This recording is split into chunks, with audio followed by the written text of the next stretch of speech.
In my opinion, I would highly recommend Boys in the Boat, as it is a compelling story that resonates with readers for multiple reasons, and here's why. Firstly, it vividly portrays the power of teamwork and trust when reaching for the greater goal.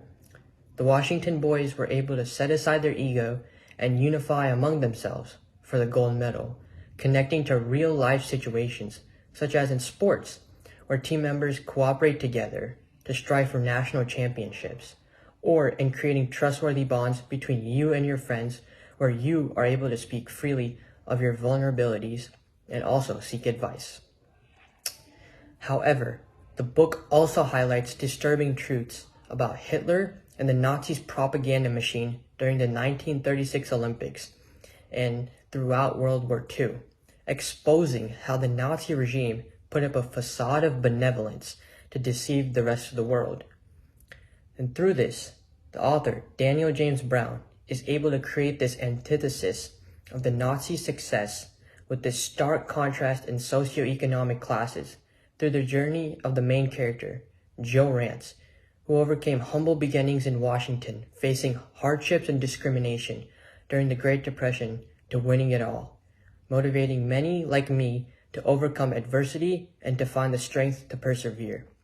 I believe that this book is targeted toward adult readers who enjoy historical narratives and human resilience, those who are curious about the political context of the 1936 Berlin Olympics and the importance of the Olympics in American history, but could also serve as an inspiration to many young men and women looking to reach new heights in their respective careers.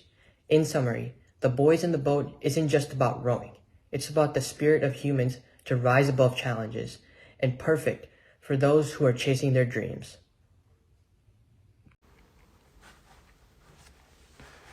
After reading The Boys in the Boat by Daniel Brown, I was met with a different perspective on the true meaning behind the miraculous win of the 1936 Berlin Olympics by the University of Washington's rowing team.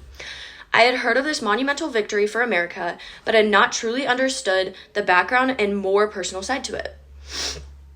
Brown's telling of the trek takes place during the time of a Nazi regime, where proving your superiority and country's pride was more important than ever. Brown brings a few different messages to the reader. He includes overarching themes of unity and perseverance, but the most impactful message I personally recognized in this book was how well Brown reveals the character's relentless pursuit for greatness. The journey observed while walking alongside the University of Washington's rowing team exhibits a beginning of cluelessness, which is just for lack of a better word, where all of the 1936 crew begin unexperienced and untrained. As the story progresses, it almost feels like you yourself are depending on this team alongside the tension-filled America. Brown pulls feelings of unity, perseverance, and determination together to connect something that everyone has, challenges. Whether that's going to be family issues, academic issues, friendship challenges, Brown allows virtually anybody to be connected to the team and their plight to make it in the Olympics and prove their country proud. In addition to the inspiring messages behind Brown's writing, the further and further I read, I realized that not only were there emotional moments of this book, but also very historically accurate moments. As many, based on a true story books, I anticipated some of the parts of the book to be morphed to fit the story better, as they normally are. But as I fact-checked and really took more of a deep dive into the background of this specific Olympics, the facts continue to align with the news reports, the videos, the interviews, everything I saw. Not only is the accuracy impressive, but it also provided a historical and cultural background which was relevant to the story being told. He also enhances the impact of this message of unity and perseverance by encompassing almost all the factors that would challenge a team, and accurately. This is very similar to personal life and how many factors press on you throughout your life. Overall, I would recommend this book, even though it is a longer read, to anyone interested in sports and history, but also just to the average person, because we all meet different challenges in life and we do have to persevere through those. The Boys in the Boat was much more than the cliche underdog story I was anticipating. Starting from the team's humble beginnings in their small Washington town, and eventually highlighting their glory and camaraderie on the world stage, The Boys in the Boat does an excellent job detailing the triumphs and sacrifices of the team, promoting the main theme of contributing towards something larger than yourself, and establishing the historical significance of their victory at the 1936 Olympics. Despite its length, The Boys in the Boat is a fantastic book I would recommend to anybody with the time to read it. It has a great message about teamwork, which is bound to strike a chord with the team sports players, and the historical context will intrigue all the history enjoyers. While the message and overall story is great, the length of the book is definitely intimidating and can discourage many readers from picking it up. There are also times where the story lingers on what I feel are unimportant events and details that don't really add much value to the message, but not to the extent to where it takes away from it either. For those with the time or patience to read it, the story is still impactful and promotes a great and inspiring message, which is why it is still a book that I would recommend. It is also important to mention the historical context and political situation during the book's setting, which adds a whole other layer to the story. Considering that the book takes place just before the outbreak of World War II, the stakes for the team were all the more higher and made their story just as much more impressive. To put it simply, The Boys in the Boat is a thrilling and inspirational take on a story behind a team that beat much more than just their odds. It is a great story based on true events, and you can't help but root for the boys through their journey, which is why I consider it to be a fantastic book. This book is one of my favorites. After reading, I felt that once I started, I couldn't stop. As to why that is, I'm not sure. Maybe it's James Brown's ability to take you back in time to each race, or maybe his ability to reference occurrences during the same time period, opening the audience's horizons not only to rowing, but to what was happening at this time period. The Great Depression, the Dust Bowl, the ominous signs in Europe were all topics that were covered in the book and were all things that were continually happening during this time period. I originally believed this book to be something about rowing. I had already watched the movie. I had expectations, but Brown exceeded those expectations. He's a very talented in his word choice, in his wording, and his ability to just transform words.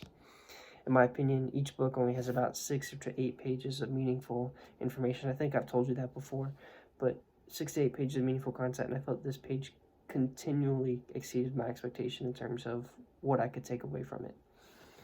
It covered so many topics excellently to the point that I originally thought the true purpose of the book was overcoming hardship, but that's not true.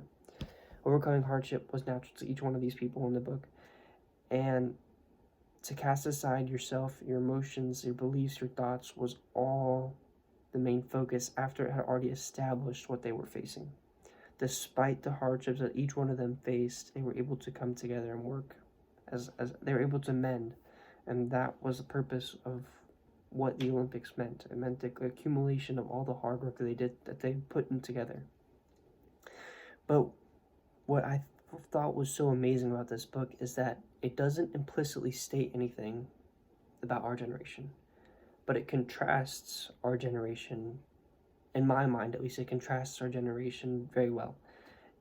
It paints a very clear picture of what life was like in the 1930s, and it instantly makes you think of how times are different. It makes you think of how working conditions have changed, perhaps, of how work ethic has changed, and it constantly probed questions in myself, like, can I live up to the expectation of what these men were capable of, what these women are capable of? And this book exemplified everything that you could expect from hardworking, blue-collar men that were trying to make it. And I'm sure my group members kind of specified on like the beginning of the book and the days at Washington University and how they began to how they started from nothing and ended up building themselves up to quality oarsmen. But the main takeaway is how hardship shaped them and how they were able to do away with their beliefs and come together and win gold. And I really would recommend this book. I'd recommend this book to all. Everything said, it's an interpretation, and that's what makes a book good to me. That has multiple meanings. It's ambiguous. This book made me ask questions about myself. That made me ask questions about life, and I think that anyone who's open to change would enjoy reading this book. So, I've enjoyed reading this book.